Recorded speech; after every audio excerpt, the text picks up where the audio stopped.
마음의 기쁨은 희미하고 평화는 잠시뿐이며 앞으로 나아가려는 모든 노력이 유독 지치게만 느껴진다면 그 이유가 무엇일지 생각해 보신 적 있으신가요?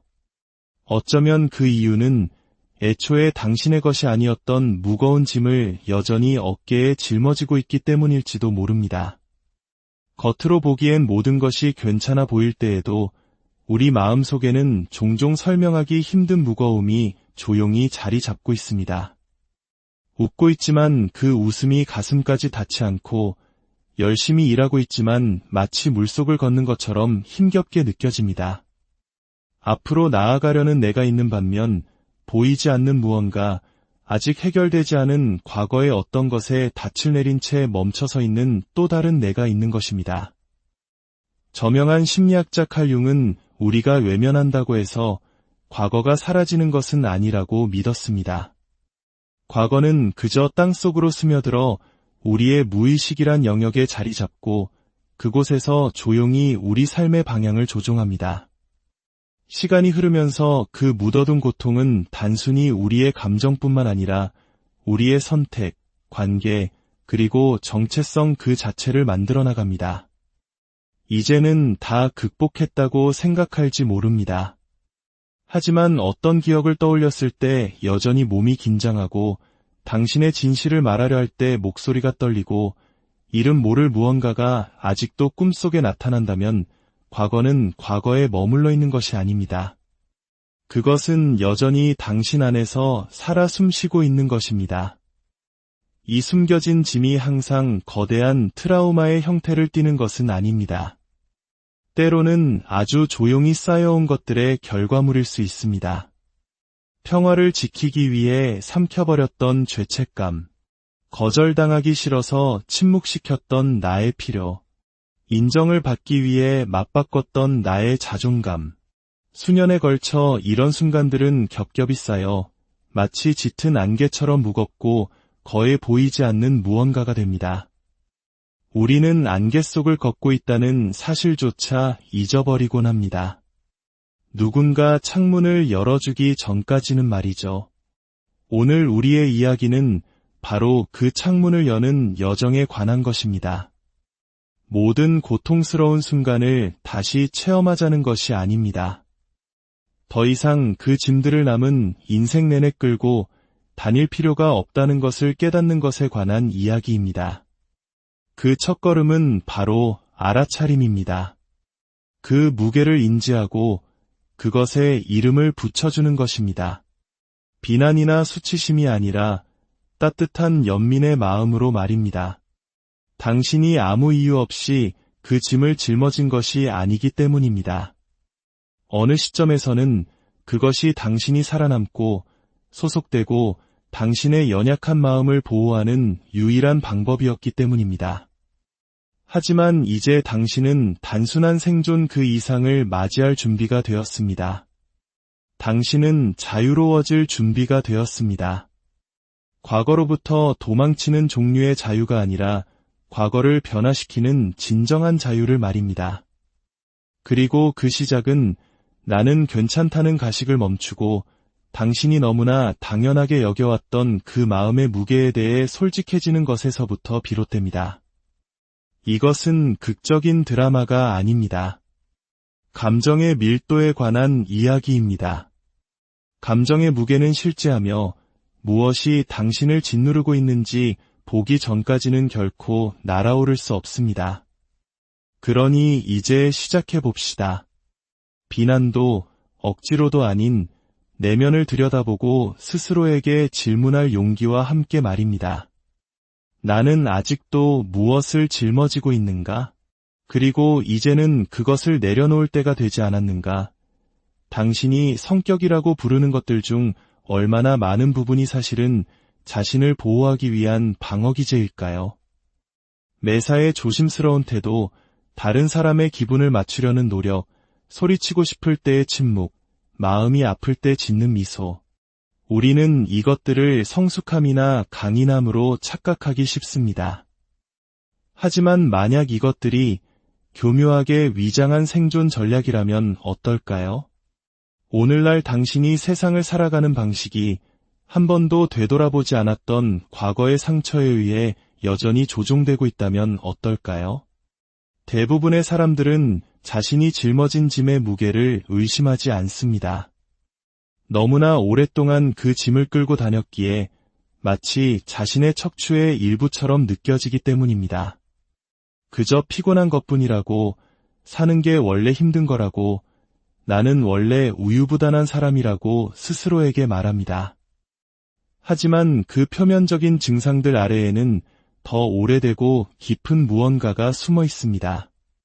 제대로 애도하지 못한 슬픔, 매듭짓지 못한 배신, 꼭 들었어야 했지만 누구도 해주지 않았던 말들, 단지 느꼈다는 이유만으로 수치심을 느껴야 했던 감정들, 이러한 것들은 단순히 당신에게 상처를 준 것이 아니라 당신이라는 사람을 만들었습니다.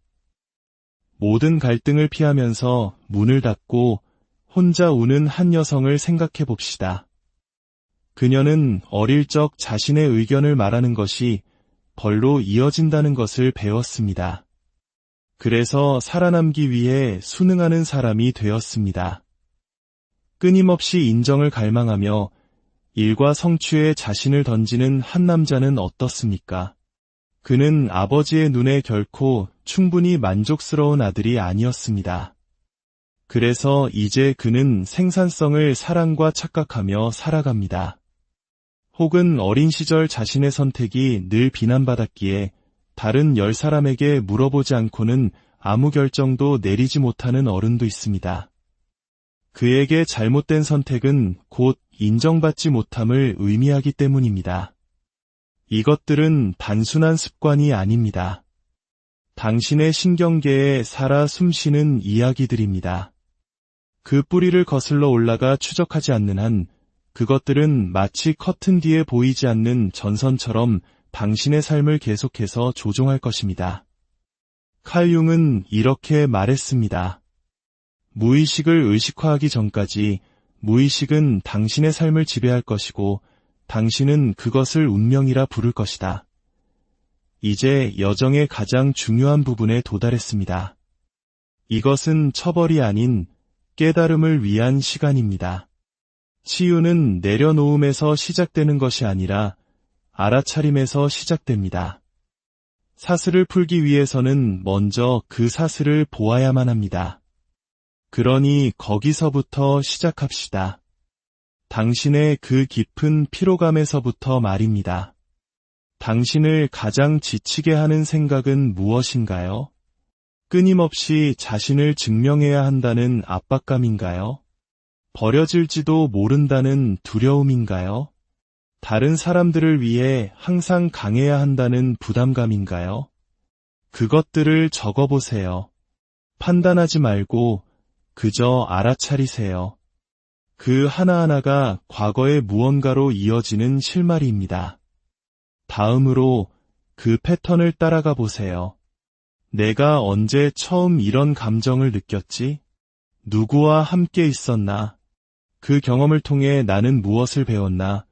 아마 당신의 실패에 대한 두려움은 선생님이 반 친구들 앞에서 당신에게 모욕을 주었던 그 순간에 시작되었을지 모릅니다.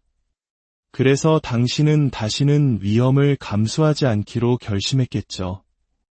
혹은 부모님의 약속이 계속해서 깨지는 것을 보며 사람을 믿지 못하게 되었을 수도 있습니다. 그 뿌리를 추적하세요. 그 순간을 다시 살 필요는 없지만 그것을 인정해야만 합니다.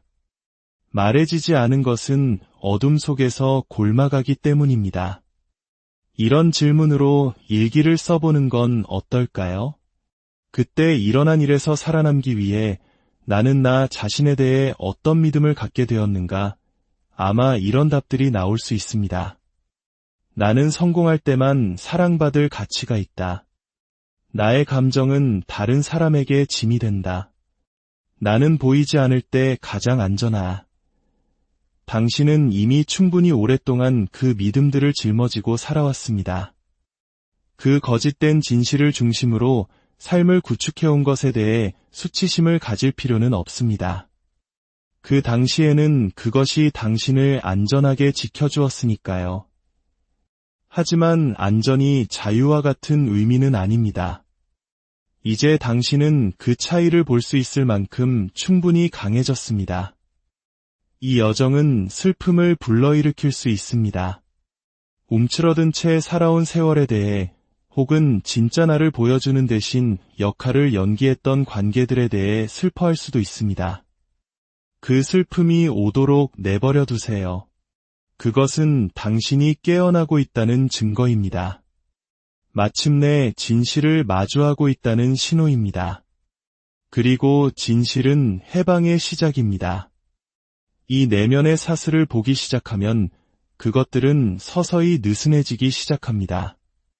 당신은 너무 예민하거나 너무 의존적이거나 너무 과하다며 스스로를 더는 탓하지 않게 될 것입니다. 당신은 결코 너무 과한 사람이 아니었습니다. 그저 너무 억압되었을 뿐입니다. 당신은 결코 부서진 적이 없습니다. 단지 잘못된 이름으로 불렸을 뿐입니다. 그리고 이제 당신은 당신의 이름, 당신의 목소리, 당신의 본질을 되찾을 준비가 되었습니다. 그러니 다시 한번 스스로에게 물어보세요. 나의 어떤 부분이 고통에 의해 만들어졌으며 그것들은 오늘날의 나에게 여전히 도움이 되고 있는가? 이 질문에 답하기 전까지 당신은 생존을 위한 대처 방식을 당신의 소명과 계속 혼동하게 될 것입니다. 당신은 단순한 생존보다 훨씬 더 정직하고 위대한 것을 위해 태어났습니다. 만약 당신이 필사적으로 붙잡고 있는 그것이 바로 당신이 진정한 자신이 되는 것을 가로막고 있는 것이라면 어떨까요? 우리 대부분은 상실을 두려워한다고 생각하지만 사실 우리가 정말로 두려워하는 것은 그 뒤에 따라오는 침묵, 텅 빈 공간, 그리고 미지의 세계입니다. 우리는 내려놓는 것을 실패, 항복, 나약함과 동일시합니다. 하지만 그것이 정반대라면 어떨까요? 내려놓음이 포기가 아니라 더 높은 차원으로의 상승이라면 어떨까요? 더 이상 당신과 공명하지 않는 것들을 좇는 것을 멈출 때 당신에게는 조용하고 깊은 힘이 돌아옵니다.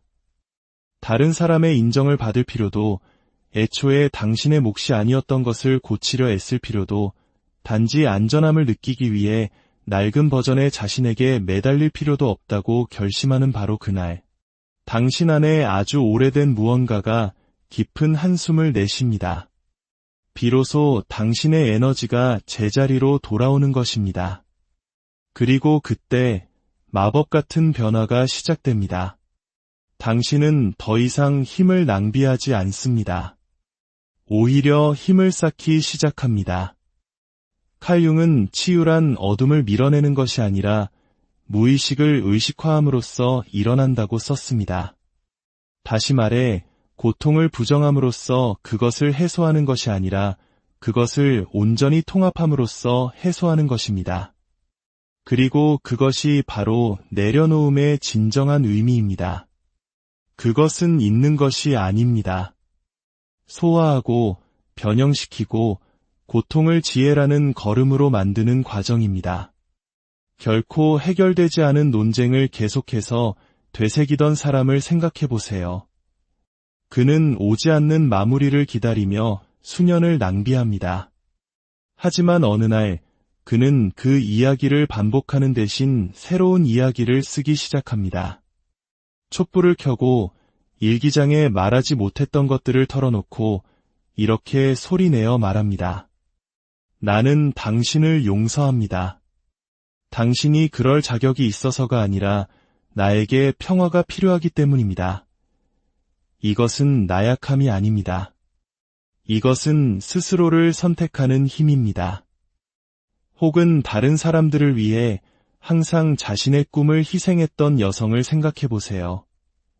그녀는 자신의 빛을 흐리게 만드는 직업, 관계, 그리고 일상에 머물렀습니다.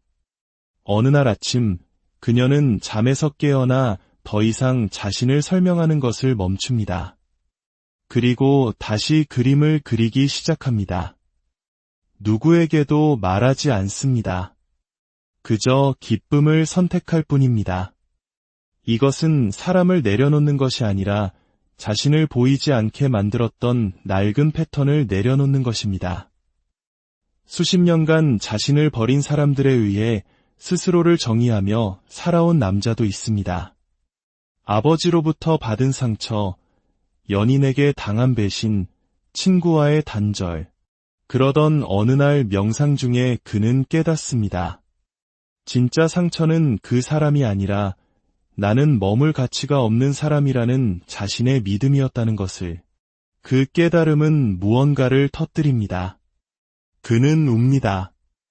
약해서가 아니라 마침내 자유로워졌기 때문입니다. 내려놓음은 지우는 것이 아닙니다. 그것은 신성한 인정입니다. 상처를 바라보며 이렇게 말하는 것입니다. 내가 어떻게 생겼는지 기억해. 하지만 더 이상 내가 나를 정의하도록 내버려 두지 않겠어. 더 이상 나의 이야기를 내가 통제할 필요는 없어. 그것은 이제 그 장이 끝났으며 다음 페이지를 넘겨도 될 만큼 당신이 충분히 안전해졌다는 것을 믿는 것입니다. 여기 한 가지 연습이 있습니다. 가슴에 손을 얹으세요. 숨을 깊이 들이마시고 당신이 여전히 붙들고 있는 것을 소리내어 말해보세요. 그리고 스스로에게 물어보세요. 이것이 나의 성장에 여전히 도움이 되는가? 만약 그렇지 않다면 그것을 강물에 놓아 보내는 상상을 해보세요. 그것이 중요하지 않아서가 아니라 더 이상 당신의 손에 속한 것이 아니기 때문에 떠내려가는 것을 지켜보세요. 또 다른 연습은 결코 보내지 않을 편지를 쓰는 것입니다. 과거를 바꾸기 위해서가 아니라 당신 내면의 공기를 맑게 하기 위해 모든 것을 털어놓으세요. 그리고 그 편지를 태우세요. 분노가 아닌 하나의 의식처럼.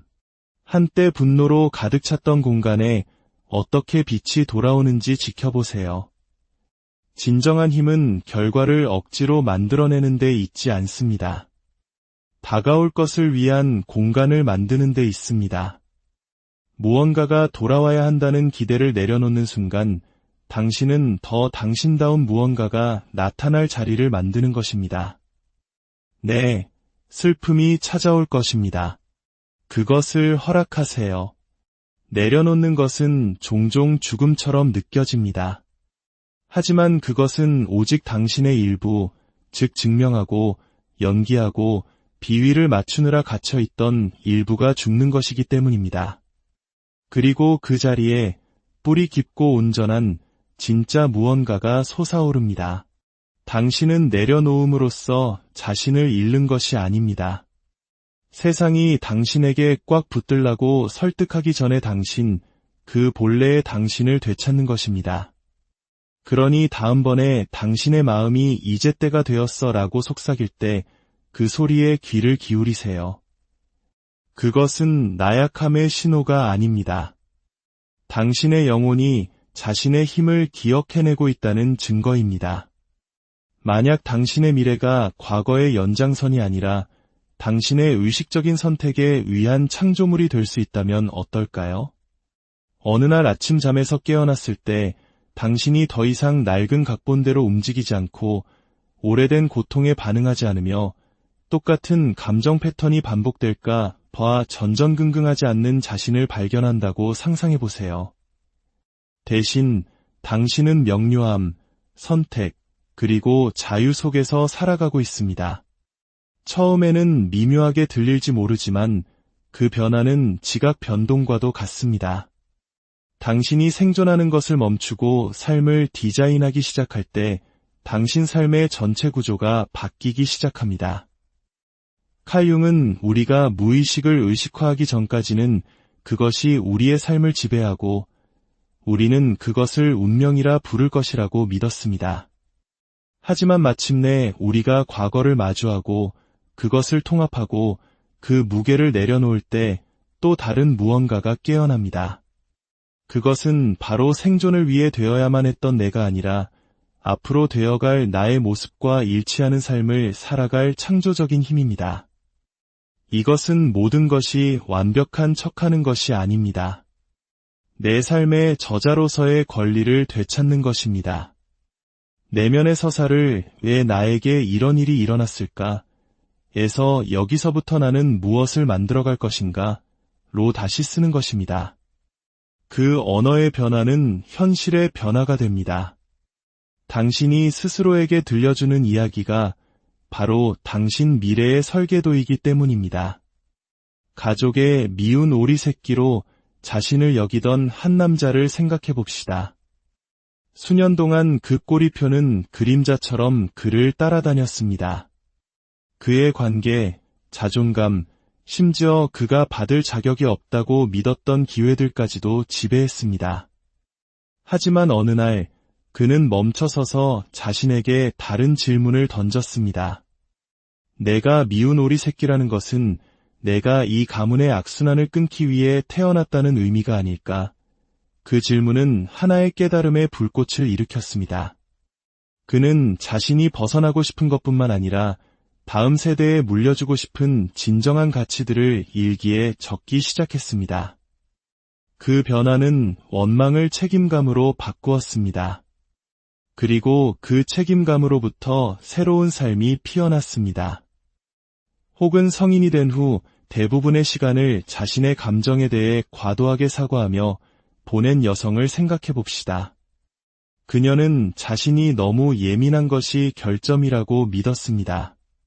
하지만 치유를 통해 그녀는 자신의 예민함이 약점이 아니라 자신의 길을 안내하는 나침반이라는 것을 이해하기 시작했습니다.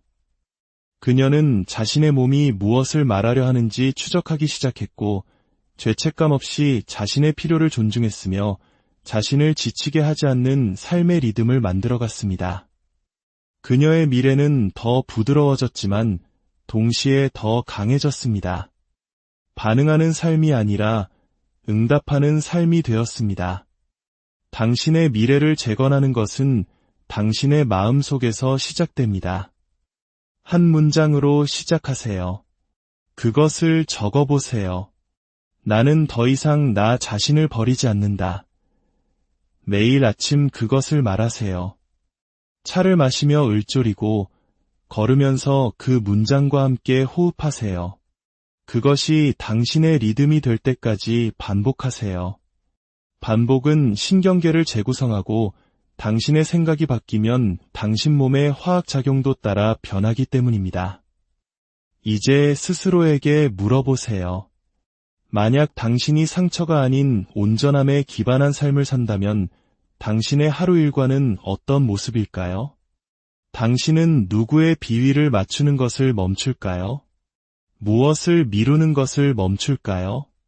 그것이 바로 새로운 청사진의 시작입니다. 여기 하나의 의식이 있습니다. 매주 일요일 밤 다가올 한 주 동안 느끼고 싶은 3가지 감정을 적어보세요. 과업이나 목표가 아니라 감정을 말입니다. 평화, 자신감, 기쁨, 그리고 그 상태를 뒷받침할 하루 한 가지 행동을 정하세요. 그것은 당신을 지치게 하는 회의에 아니오라고 말하는 것일 수도 있고, 자연 속을 걷거나 당신을 온전히 봐주는 사람에게 전화하는 것처럼 아주 작은 것일 수 있습니다.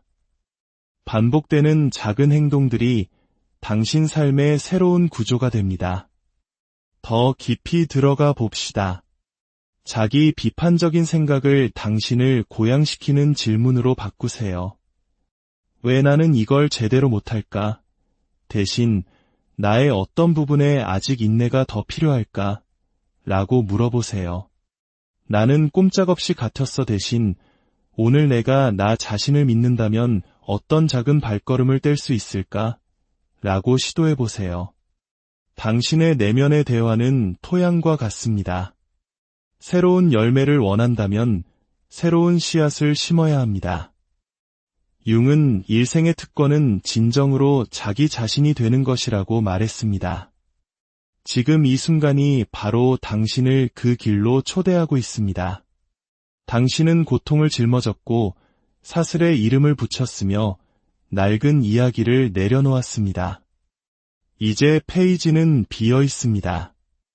이곳은 당신이 두려움이 아닌 사랑으로, 상처가 아닌 지혜로 창조해 나갈 부분입니다.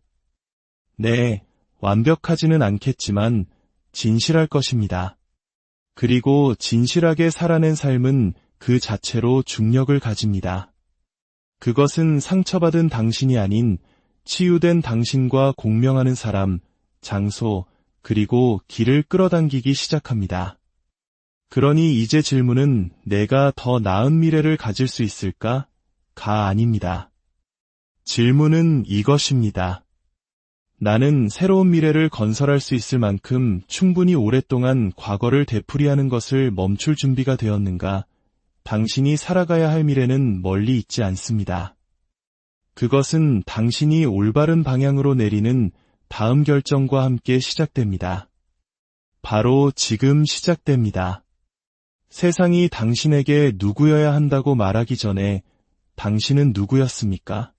당신의 직함이나 당신이 맡아온 역할들이 아니라 두려움 없이 노래하고 거리낌 없이 말하며 수치심 없이 느꼈던 당신의 그 부분을 기억하십니까? 수년간의 연기, 비위 맞추기, 증명하기 밑에 묻혀있던 그 버전의 당신은 결코 사라지지 않았습니다. 그저 기다리고 있었을 뿐입니다. 어느 길목에선가 당신은 인정을 받기 위해 진정성을 내주기 시작했습니다. 어쩌면 당신의 기쁨이 너무 시끄럽다고, 당신의 호기심이 너무 과하다고 핀잔을 들었던 어린 시절에 시작되었을지도 모릅니다. 어쩌면 부드럽게 대하는 것이 상처받는 것을 의미했기에 대신 마음을 굳게 닫아버렸던 관계들 속에서 계속되었을지도 모릅니다. 시간이 흐르면서 겹겹이 당신은 적응했습니다.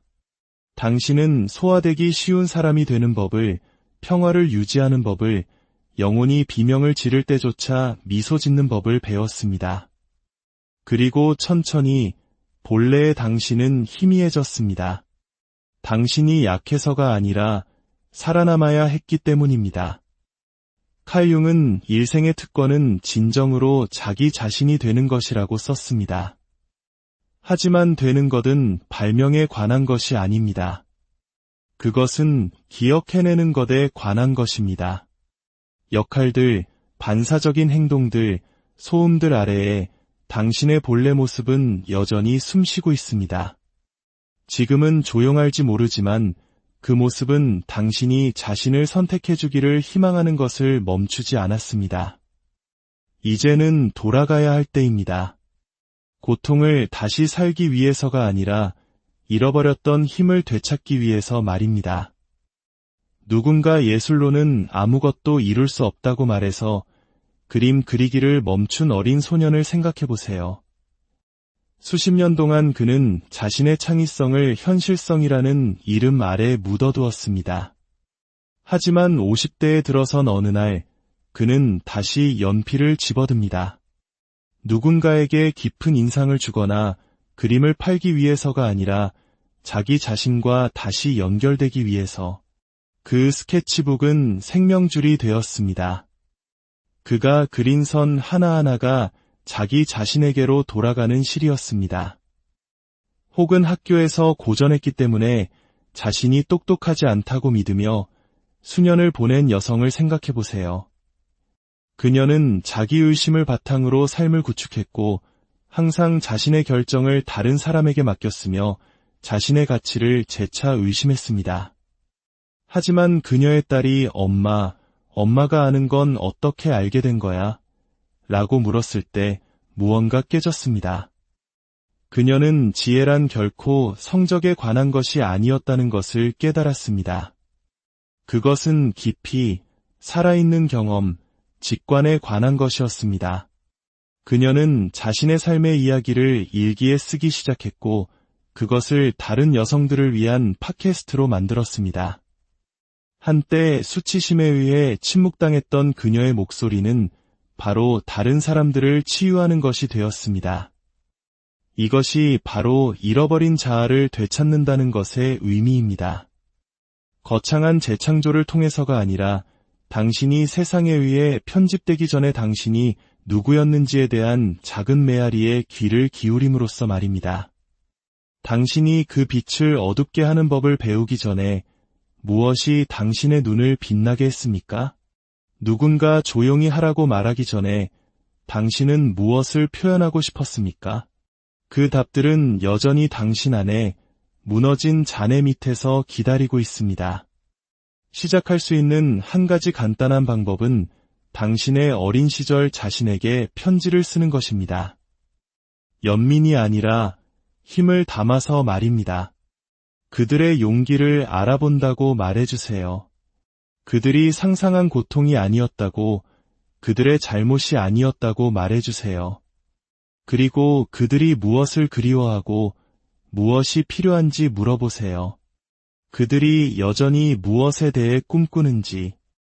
종종 그 어린 목소리는 당신이 너무 두려워서 말하지 못했던 한 가지를 속삭일 것입니다. 나는 아직도 그것을 원해요. 여기서부터 당신은 새로운 삶뿐만 아니라 자기 자신과의 새로운 관계를 구축하기 시작합니다. 그랬더라면 좋았을 텐데 라고 말하는 대신 아직 할 수 있어 라고 말하기 시작합니다. 잃어버린 것을 애도하는 대신 남아있는 것을 돌보기 시작합니다. 당신 안에 야생성에 물을 주고 엉망인 모습 그대로를 존중합니다. 당신이 되어야 한다고 생각하는 사람을 좇는 것을 멈추고 당신이 항상 존재해왔던 그 사람이 되기 시작합니다. 왜냐하면 치유란 단순히 앞으로 나아가는 것이 아니기 때문입니다.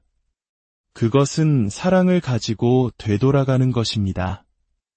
어린 시절의 당신 옆에 무릎을 꿇고 이렇게 말하는 것입니다. 이제 내가 여기 있어. 다시는 너를 두고 가지 않을게. 그것이 바로 두 번째 감정적 절정입니다. 과거에 대한 승리가 아니라 영혼과의 재회입니다. 이것은 환상이 아닙니다. 이것은 복원입니다. 그리고 복원으로부터 부활이 옵니다. 새로운 누군가의 부활이 아니라 진실한 누군가의 부활이 말입니다. 다시 시작하는 것이 실패가 아니라 더 이상 자기 자신을 버리지 않겠다는 신성한 결심이라면 어떨까요? 무언가가 더 이상 맞지 않는다는 것을 깨닫는 데에는 조용한 종류의 힘이 있습니다. 그것이 부서져서가 아니라 당신이 그것보다 더 성장했기 때문입니다. 한때 당신을 흥분시켰던 직업이 이제는 새장처럼 느껴집니다. 한때 당신에게 안정감을 주었던 관계가 이제는 침묵처럼 느껴집니다. 한때 당신을 계속 나아가게 했던 습관들이 이제는 더 이상 짊어지고 싶지 않은 무게처럼 느껴집니다. 그럼에도 불구하고 당신은 너무나 오랫동안 머물렀습니다. 사랑 때문이 아니라 떠나는 것이 당신의 시간을 낭비했다는 것을 의미할까 봐 두려워서 말입니다. 하지만 만약 유일한 진짜 낭비가 더 이상 당신의 진실을 반영하지 않는 것에 머무는 것이라면 어떨까요? 칼 융은 변형이란 억지에서 태어나는 것이 아니라 조화에서 태어난다고 가르쳤습니다. 그리고 조화는 당신이 과거의 당신을 당신이 창조하려는 삶으로 끌고 들어오는 것을 멈출 때 시작됩니다. 이것은 정체가 아닙니다. 이것은 영혼이 더 이상 연기하지 마. 더 이상 척하지 마. 당신이 살아야 할 삶을 더 이상 미루지 마라고 속삭이는 신성한 재조정의 순간입니다. 당신은 너무 늙지 않았습니다. 너무 늦지도 않았습니다. 사실 이것은 당신이 두 눈을 완전히 뜨고 무언가를 시작하는 첫 번째 순간일지도 모릅니다. 25년 만에 자신의 회사 직책에서 물러난 한 남자를 생각해 보세요. 서류상으로 그는 성공했습니다. 하지만 그의 마음속에서 그는 무감각했습니다. 그래서 그는 모든 것을 내려놓았습니다. 그는 무언가로부터 도망친 것이 아니었습니다. 그는 마침내 글을 쓰고 멘토링을 하고 자신의 영혼의 리듬에 맞춰 살 자유를 향해 나아갔습니다. 그는 청소년 센터에서 자원봉사를 시작했습니다. 그는 다시 일기를 쓰기 시작했습니다. 그의 하루가 회의가 아닌 의미로 천천히 채워지기 시작했습니다. 혹은 마지막 자녀가 집을 떠난 후 집을 판 여성을 생각해 보세요. 모두가 그것을 중년의 위기라고 불렀습니다. 그녀는 그것을 자기 자신으로의 회귀라고 불렀습니다. 그녀는 바닷가의 작은 공간으로 이사했고 수십 년 만에 처음으로 그림을 그리기 시작했으며 자신만의 성역을 만들었습니다. 그녀의 기쁨은 더 조용해졌지만 더 깊어졌고 모든 붓질은 그녀에게 상기시켜 주었습니다. 인생은 50세 이후에 움츠러드는 것이 아니라 더 신성한 무언가로 부드러워진다고. 이들은 포기한 사람들이 아닙니다. 이들은 깨어난 사람들입니다. 그리고 그 깨어남은 바로 지금 당신에게도 가능합니다. 다시 시작한다는 것은 아무것도 없는 상태에서 시작한다는 것을 의미하지 않습니다. 그것은 지혜, 경계, 명확함, 그리고 생존만으로는 더 이상 충분하지 않다는 깊은 알므로부터 시작하는 것을 의미합니다. 당신은 이제 기본값으로 사는 것이 아니라 설계에 따라 살 준비가 되었습니다. 그러니 재고를 조사해보세요. 당신은 죄책감이나 습관 때문에 여전히 무엇을 붙들고 있습니까? 만약 당신이 낡은 것을 정당화하는 것을 멈추고 새로운 것을 키우기 시작하도록 자신에게 허락한다면 무슨 일이 일어날까요? 어쩌면 그것은 항상 당신이 먼저 손을 내밀어야만 유지되는 우정일지도 모릅니다. 어쩌면 그것은 적절한 때를 기다리며 수십 년 동안 선반에 올려둔 꿈일지도 모릅니다. 어쩌면 그것은 조용히 다시 태어나기를 간청하는 당신의 또 다른 버전일지도 모릅니다. 진실은 당신이 혼돈 속에서가 아니라 선택 속에서 고개를 높이 들고 마음을 온전히 현재에 둔 채 당신의 삶을 재설정할 수 있다는 것입니다. 당신이 지나온 길을 존중하는 의식과 당신이 가고 있는 길을 보호하는 경계와 함께 말입니다. 이것은 탈출이 아닙니다. 이것은 도착입니다. 당신은 갇혀있지 않습니다. 당신은 신성한 문턱에 서 있습니다. 당신의 과거는 교실이었고 당신의 현재는 졸업식입니다. 그리고 미래는 더 이상의 사과도 더 이상의 지체도 없이 당신이 디자인할 것입니다. 그래서 당신은 아직도 무엇을 기다리고 있습니까? 치유는 당신이 얻어내는 것이 아닙니다. 그것은 당신이 허락하는 것입니다. 조용하지만 부인할 수 없는 순간이 옵니다. 붙잡고 있는 것이 더 이상 힘이 아니며 내려놓는 것이 더 이상 상실이 아니라는 것을 깨닫는 순간. 그것은 해방입니다. 과거로부터의 해방이 아니라 과거가 당신을 정의한다는 믿음으로부터의 해방. 고통으로부터의 해방이 아니라 고통이 세상의 전부일 것이라는 환상으로부터의 해방입니다. 칼 융은 우리는 빛의 형상을 상상함으로써 깨달음을 얻는 것이 아니라 어둠을 의식화함으로써 깨달음을 얻는다고 말했습니다. 이는 당신의 자유가 당신의 이야기에서 벗어나는 데서 발견되는 것이 아니라 그것을 온전히, 용감하게, 그리고 부끄러움 없이 포용하는 데서 발견된다는 것을 의미합니다. 모든 흉터, 모든 침묵, 모든 좌절이 당신을 형성했습니다. 하지만 그것이 당신에게 종신형을 선고할 필요는 없습니다. 페이지는 아직 끝나지 않았습니다. 당신은 여전히 저자입니다.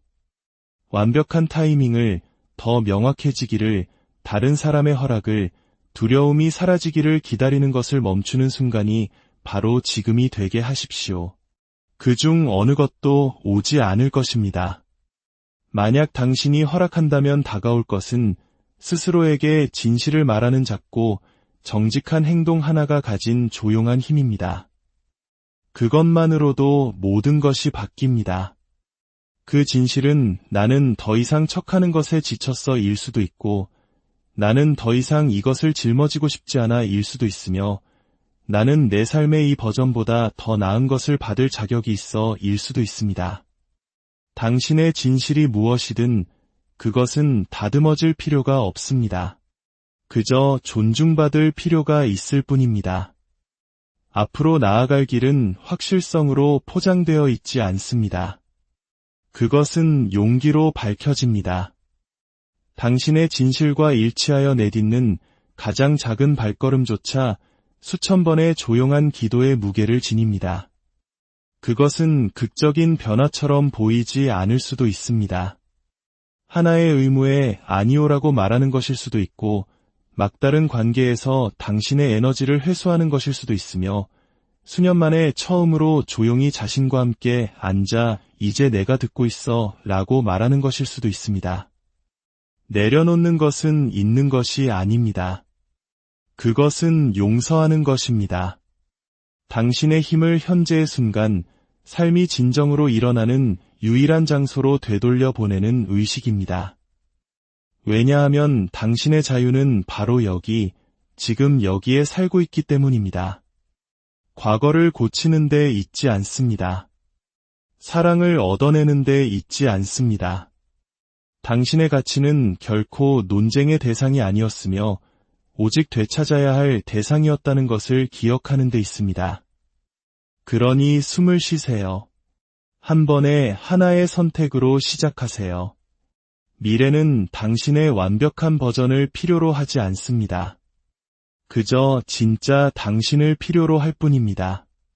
당신은 뒤처지지 않았습니다. 당신은 부서지지 않았습니다. 당신은 되어가고 있습니다. 내려놓고, 되찾고, 일어나십시오. 당신의 빛은 기다려왔습니다. 그리고 이제 그것은 당신의 손에 있습니다. 오늘의 이야기가 당신의 마음속 무언가를 움직였다면 여기서 멈추지 마십시오. 당신의 구독과 좋아요는 저희가 이 성찰의 여정을 함께 걷고 있다는 소중한 신호가 됩니다. 서로의 진정한 자아를 찾아가는 여정을 응원하는 따뜻한 공동체를 함께 만들어 갔으면 합니다. 당신은 이 길에서 결코 혼자가 아닙니다.